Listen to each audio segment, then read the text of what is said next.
So if I put in a bath, a thermal bath, now I will have a force coming from the noise, right?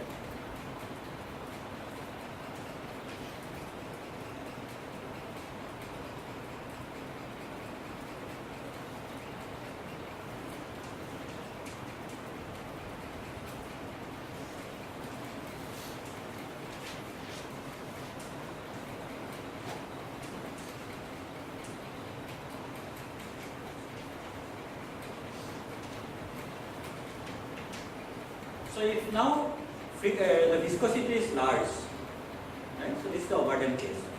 So the inertia term is not dominant then. So whenever it just moves somewhere, it just quickly reaches the terminal velocity. So this is the limit if you just divide it by gamma, take gamma goes to infinity, but then temperature goes to infinity, keeping something constant, right? So then all the other terms are constant, but this term goes to zero. So earlier you had written the Lagrange equation but did not include that. So I am saying what is the condition where you can use that in this one? So this is what I am going to write it now. So this is the overdamp case. So the Lange equation I wrote earlier is the overdamp Lange equation. So this is because of the large viscosity that you this is because of the large viscosity. So in the overdamp case, I am going to neglect this one.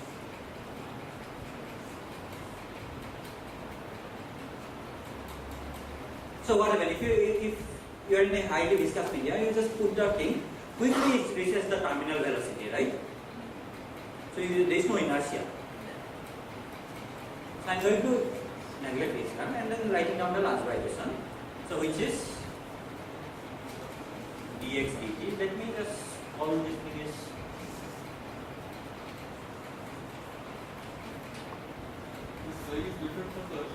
this psi is different from earlier, yeah, so that's why I just put it psi. Just a factor of gamma. So let me just call it psi. So this is equal to, so this side I took it is on this side and divided by gamma. So what I get is f of x by gamma plus. So now let me call it this psi by gamma as eta. So eta of t. So in fact this eta is same as the earlier eta. So which has the relation that eta is 0 and eta t prime, this is equal to 2d delta t minus.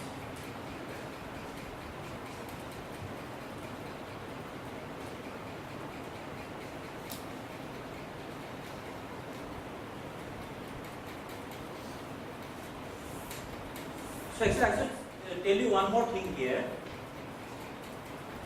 So this is noise. So this is an axial stochastic process, right? It's governed by some noise. So depending on the noise, I have different value. So this process is a Markov process because it only involves the first derivative. To know x at some point, I need to know just the previous point, right? So this is a Markov process.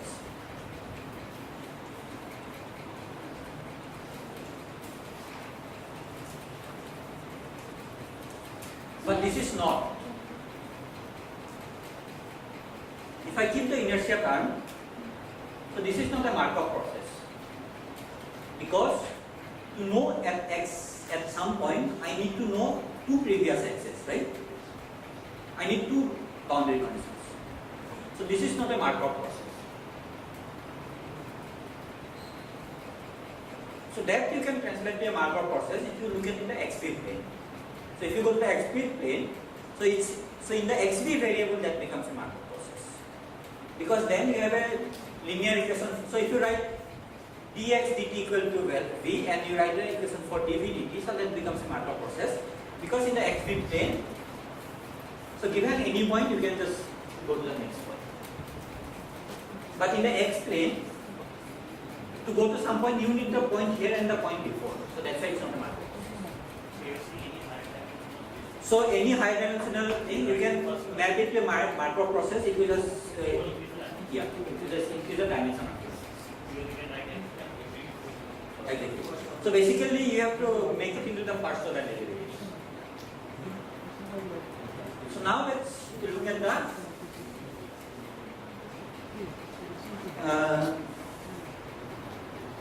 Landsberg equation, Fokker-Plane equation. So how do you write down Fokker-Plane equation? Right?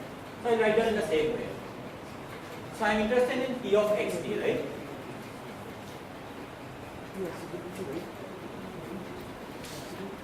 So I write the equation for P of x plus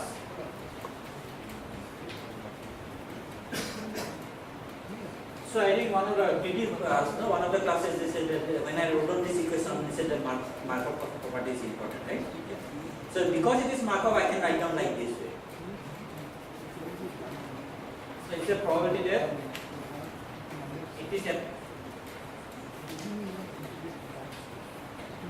time So t. that means you can't obtain that equation from this I cannot write down a Fokker-Plane equation for this one like this way for the only x coordinates. But if I go to the xb plane, I can write down a Fokker-Plane equation because it becomes Markov in the xb plane. This equation means Markov property. This equation means Markov process because I am saying that okay, what is the probability that I am at x at time t plus delta t? That is just the probability that I was at some position x minus delta x at time t, and then the transition probability from there, right? So it's just a one-step process. Into phi, so earlier I was putting phi of delta x, right? But now this phi is not homogeneous function. It depends because of this force. Actually, phi depends on from where I am jumping. So in fact, phi is a function of x minus phi is a function of x, and I am going from x minus delta x, right? So phi depends on the initial position and the jump and the time step delta.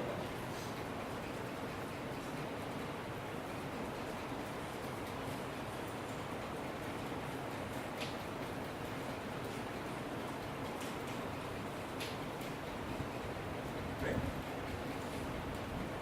So now there are actually various ways of doing a Taylor expansion of this thing. But the way I like it is, so what is this? This is again some function, right? So let me just call it f. This is a function of x minus delta x, maybe delta x, right? The whole thing is also some function, right? Which just depends on this. It also depends on t. It also depends on t. So it depends on whatever this individual function depends on this. But let me just not write all the other thing. Let me just write it. This one. So all the other dependents are implicit. It's there. So now I can do a Taylor expansion of this function, right? So this is actually much easier than actually doing a Taylor expansion of these two functions independently than combining all the terms. Right? So this is what? This is just f of x minus delta x f prime x. So this derivative is with respect to x plus delta x square by 2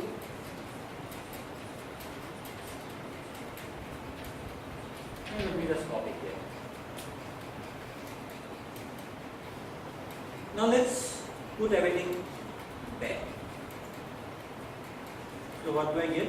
So this phi has the same property, right? Phi has to be, if I just do a full integration, it has to be 1. So if phi is normalized. So in the sense phi of x delta x d delta x minus infinity plus infinity, it is equal to 1. Right? So then what do I get? Minus infinity plus infinity. Now I just write down again, substitute the individual terms for f. So what is f of x? Then f of x is just p xt phi x delta x. Right? So therefore, what will be the first term? first term will be d of x, right? So what will be the second term? Now there is a differentiation with respect to x, and there is a integration with respect to delta x. So I can actually interchange them, right? So what is the second term then? Minus del x of, so I have this integral minus infinity to plus infinity d of delta x, and then I have f, right? So f is p into x, but p doesn't depend on delta x, so that p in fact I can just take it out. So p, and then I have the integral minus infinity to plus infinity d of delta x phi of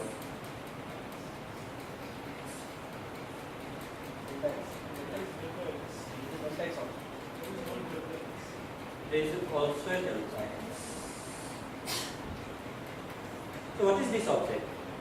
So this was the delta first moment, right? So this was delta x average. So therefore this gives me delta x average to p. So what is the second term?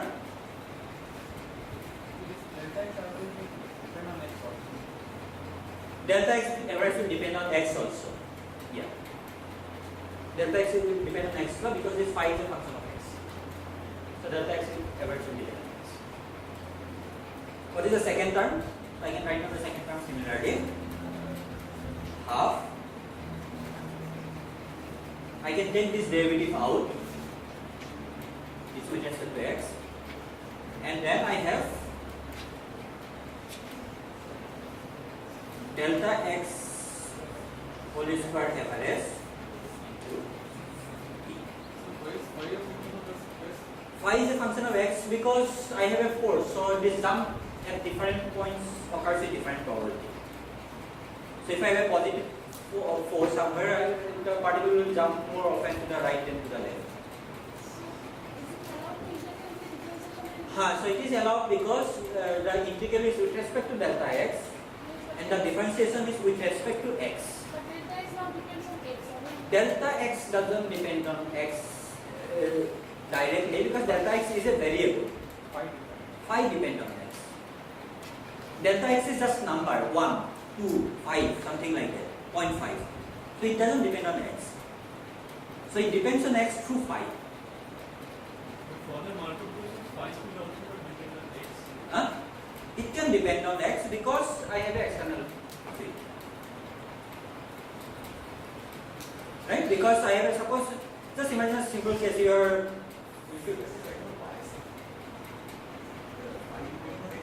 It's a kind of biasing. Yeah.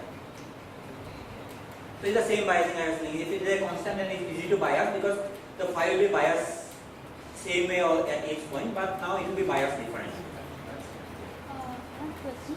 How is that Langevin equation and this Chapman-Kolmogorov equation related? So How now, do you get this from that? so now we have, so far we have not gone to this one. So this is in fact general, right? So whatever I have done is general. So now I have to find these moments. So to find this, I will use this branch like this. So it's the same way I will do it. Yeah. So why do you stop after a certain term? Are you assuming that the higher moments?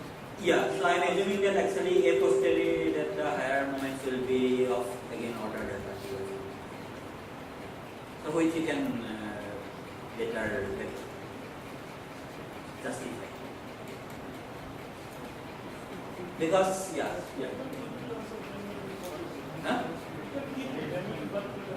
So that's what I'm saying. So I'm assuming that the higher term will be of the order of the I need to go to see this. But it is just for the moments that they are related. Otherwise, you cannot. There is no other way from which you can obtain this. No. It's to the moments because this is a general equation So explained. these are two independent ways of. These are two independent ways of doing that. Now I will just use these to actually find the moments. So earlier I use this equation to actually find the properties of eta, right, when I wrote down. So now I am actually writing down this equation for general case and then going back to the writing the properties of this. So it's going back and forth. Yeah. So let me just do it quickly. So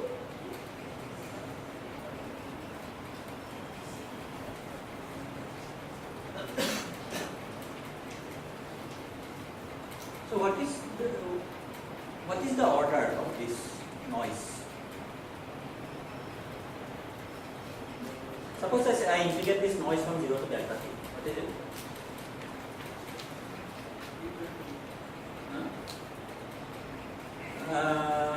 You know, no? Eta t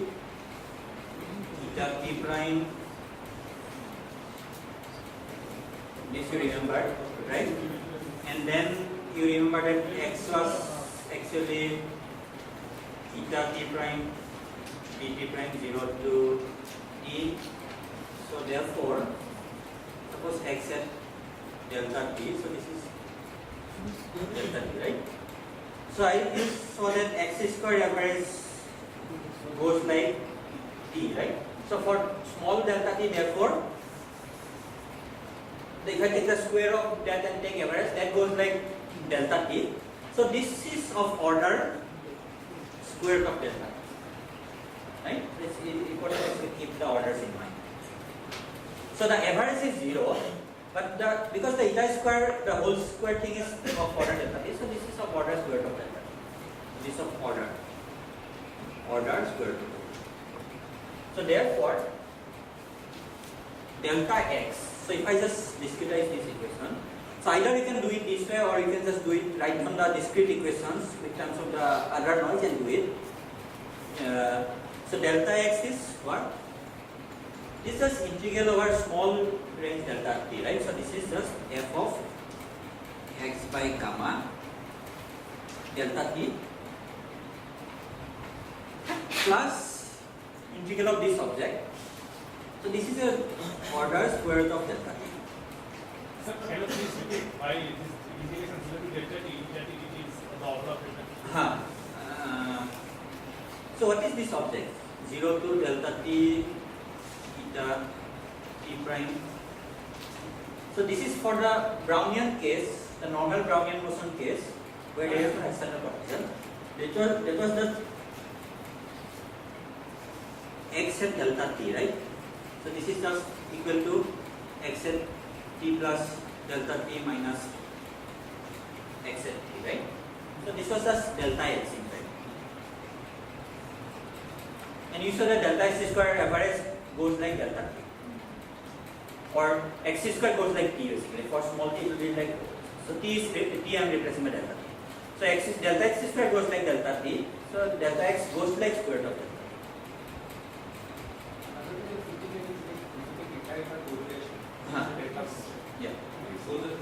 Yeah. So that is the way of looking at it. If we just look at the discrete equations, and you remember the discrete equation delta x. So I wrote in terms of this variable zeta. So the zeta correlation was 2d by delta t. So in this variable zeta was in fact 1 by square root of delta t, the discrete case, and then I am multiplying by delta t here. So this goes like square root of this. So okay, let me just maybe I am taking too much time. So delta x is this. So if I take delta x square average, in fact this term goes away for the average because it will be just average of eta. So this term goes away, and delta x square average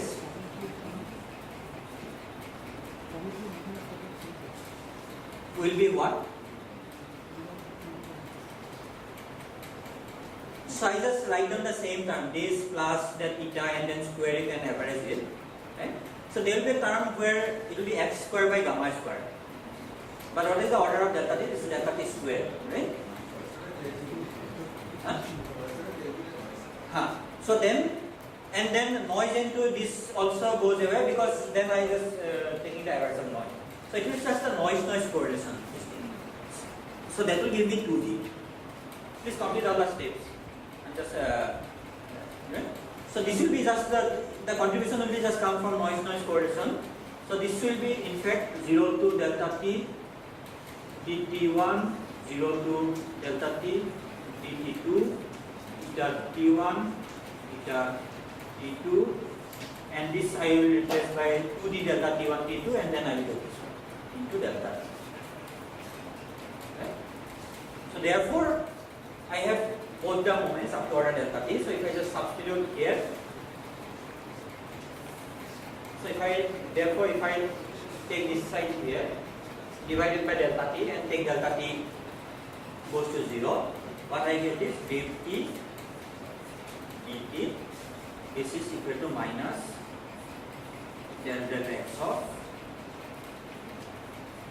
x by gamma p plus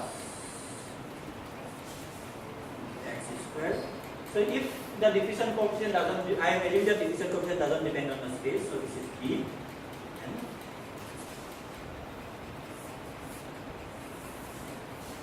so this is the Fokker-Planck equation when you have an acceleration.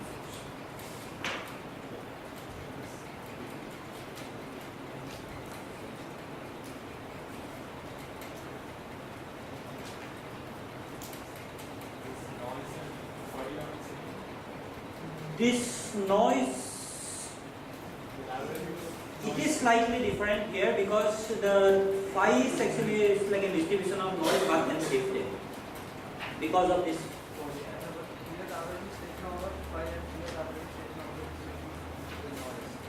But what is phi?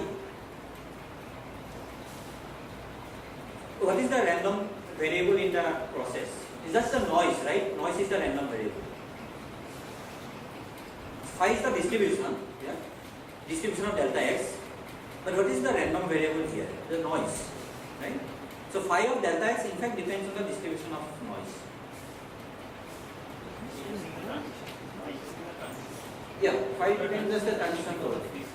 Yeah, because the only randomness is there in the noise, right? So let me just finish it. But let me. Yeah, just one question. When you expand this first derivative, you will get a term which will be t probability and derivative of the other factor x upon gamma. So that's why the reason I didn't expand independently, I just expanded together.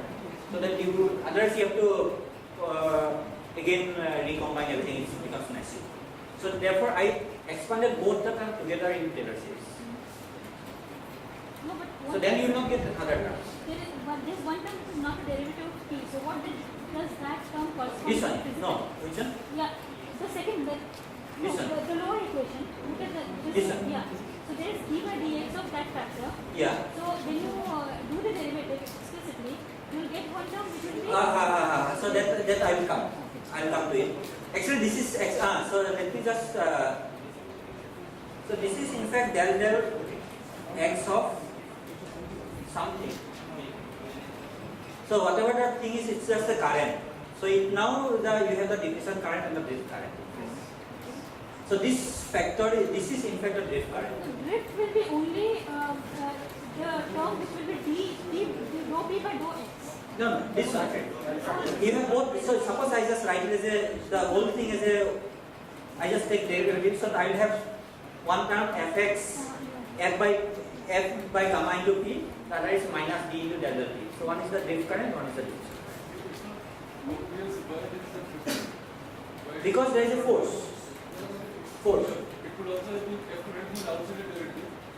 So because f is not outside, you see that you cannot put f outside in fact.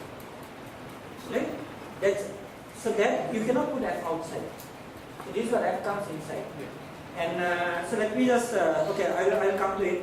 Let me just okay. So one comment is that if you write down a similar backward Fokker-Planck equation for something, so there actually the f comes outside. So I will not I will not elaborate on this.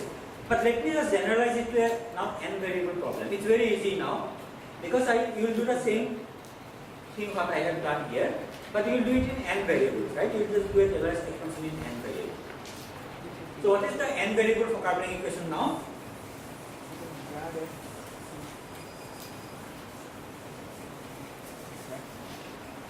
Yeah, so let me just finish by, sorry, let me just finish by writing down the n variable for coupling equation.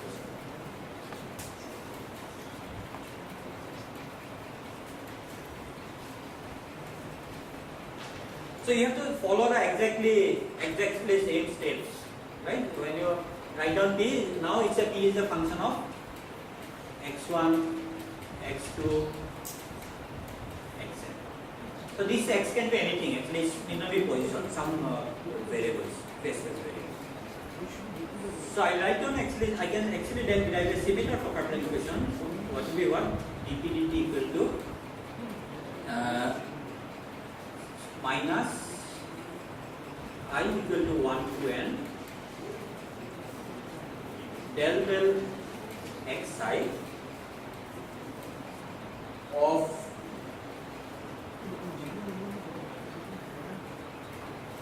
so I can put p outside, right? This is like so if I just write some operator and then put p outside. So let me put p outside. So what is this? Let me just call it, I don't know, this is BAI AI, so which in fact can depend on all the variables plus half del square by del xi del xj, and this means half j equal to 1 to n, I equal to 1 to n, right? And then I can have some function g of I, which again can depend on all the variables xi into p.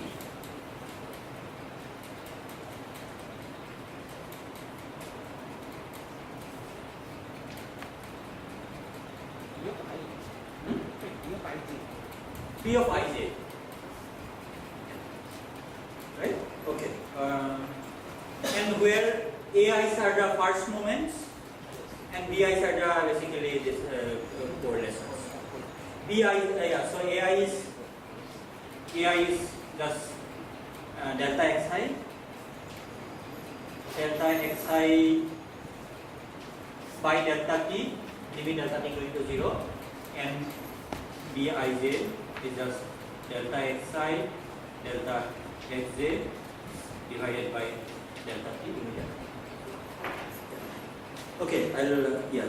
So in fact you can just you have to just follow the same steps. Just do the Taylor expansion and then follow the same step. Okay.